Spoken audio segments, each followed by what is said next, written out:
Hello guys, so welcome to the back. I can't speak. I can't actually speak. Is it right? I don't know. Hello guys, welcome back. So today's video is going to be about exams. Now on Monday I done an exam, but it wasn't a real exam. It was just a mock, basically just to get you used to it. And I just want to talk to you about how it was for me, because I know that some people are probably getting to a stage where they're wondering what the exam's like. If you're like the way you're doing it, you don't have any exams in year 10 and you're doing them all at the end, then you kind of just want to know like really early beforehand what it's like. So I just wanted to talk to you about what it's like and how the process and how it led me to this moment in the exam. So on Monday I took a physics mock exam, and beforehand I was quite scared of what I was going to expect, and I was literally like, I just thought, great, I have to do physics.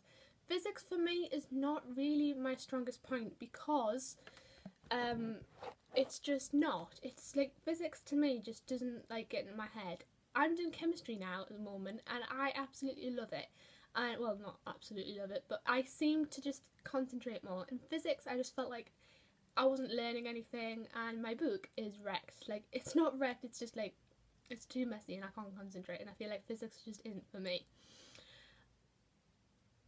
A while back, before half term, on the last week, we were told that we had a physics mock. And this was after a few days after my birthday when I found out. And the teacher said, oh yeah, you've got a mock exam for the first subject that you did. And I was like, really? And I don't know, we sat down and last week on Friday we done some revision for the exam, and in that lesson I'd done a past paper, which I actually have a past paper with me, and the teachers basically say do past papers because it doesn't mean you get the actual exam, but it gives you an idea of what kind of questions you'll be answered in the exam, and it kind of gets you prepared. You know, anything could be thrown at you in the face. So I just wanted to explain it to you. When it came to Monday, I was quite nervous about what it would be like, and lots of people stood outside waiting to go in the hall. So when you have an exam, wherever your exam is in your school, you will go in and you'll have like something on the wall. So something like here, this is the door, right? And it has something up here. So let's just say that Zoe and Elfie are the exam like table. Basically on that it'll have your name of where if you're in this place that you are taking the exam. If not, if it has your name like it's highlighted, it means that you have your exam somewhere else. So if it does say that, it means that you'll have your exam somewhere else and that you'll be doing it on a computer. So if you can't write properly, or you can't you don't know how to spell properly, you can get someone else to do it for you, but you kind of have to tell them what to say. Then if that's not the case, you wait outside and you wait for your name to be called, and then you go in and sit down where you have been told to sit. When you sit down, you will have your name and you'll have a candidate number, and the candidate number means the number that the examiners will use to know that this is yours, basically. I think, I'm not sure. And at first you might like, how am I going to remember this? How am I going to remember a candidate number? Well, I heard from my physics teacher that you won't remember it now because you might not have it yet. But the amount of exams you have, one after the other, you will remember when it is, and it'll be drilled in your head. So you'll straight away know what to put in that box. You will also have another box on your exam paper which will say centre number. Now I didn't have a centre number, but the teacher who was there like telling us what to do said that it was there that there will be like centre numbers for whereabouts you sat in the exam. Now it seems weird, like whereabouts, oh you sat here, like they'd want to know exactly where you sat, and it's a bit weird, but we didn't get that. When you do the actual exam, that's what will happen. So I don't know that, filled my name in, and then I started. Now I was scared that I wasn't going to know anything, but because I'd done a past paper I felt confident that I was able to do this. So I felt completely like like a bit more confident than I had been feeling a few days before. And the questions that I put down, I was kind of scared that I was going to get asked like what's the life cycle of a star, but I was quite glad that I didn't get answered that, because I didn't really know. I'd probably only be able to draw a diagram and that's it. But then there was a question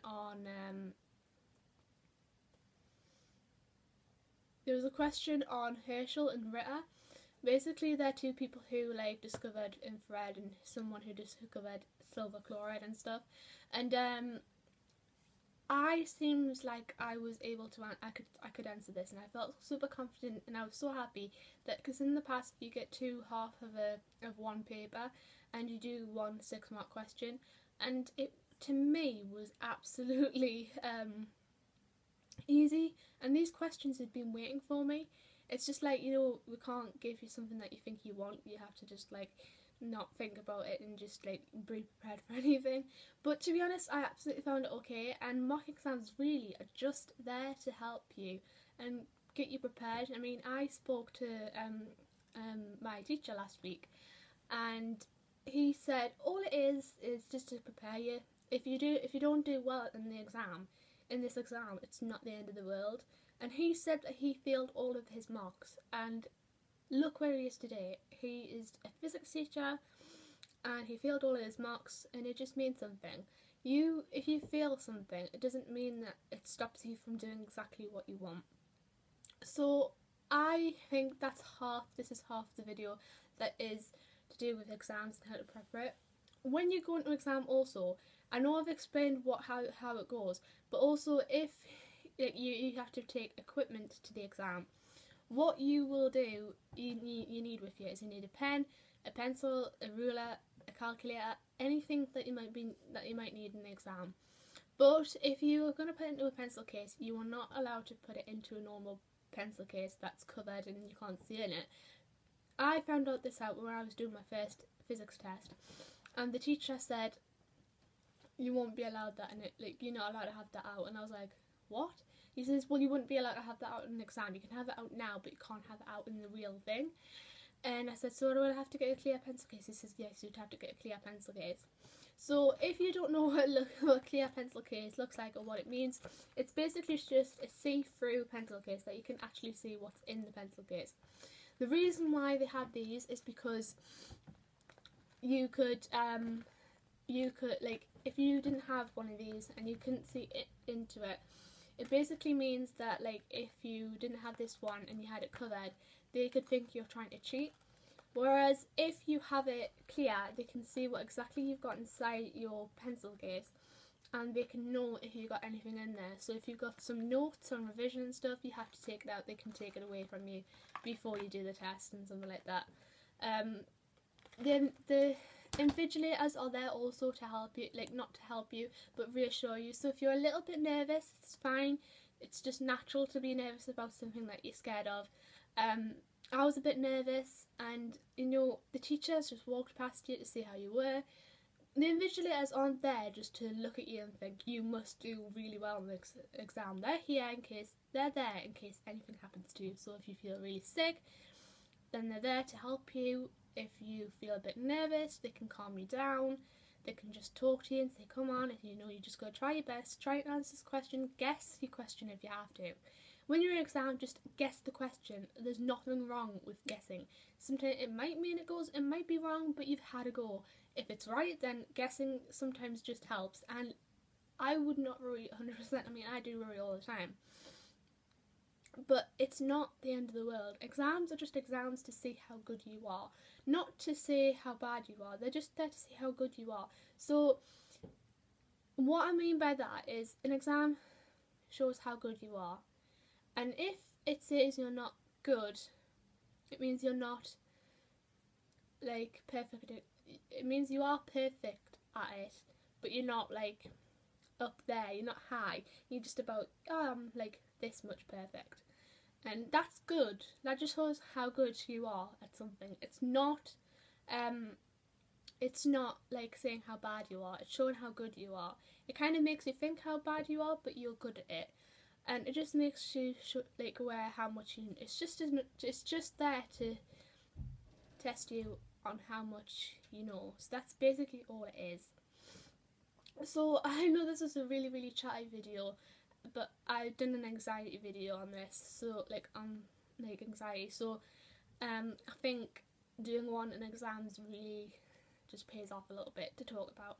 If you'd like to ask me any more questions, please ask me some questions on Twitter and in the comments down below. I'm hoping to do another Q&A, and I'd really love it if you guys could comment down any questions, because in the previous times I've done the Q&A, it's just not been many questions. So please, even if you're the same person, and like go crazy and ask so many questions.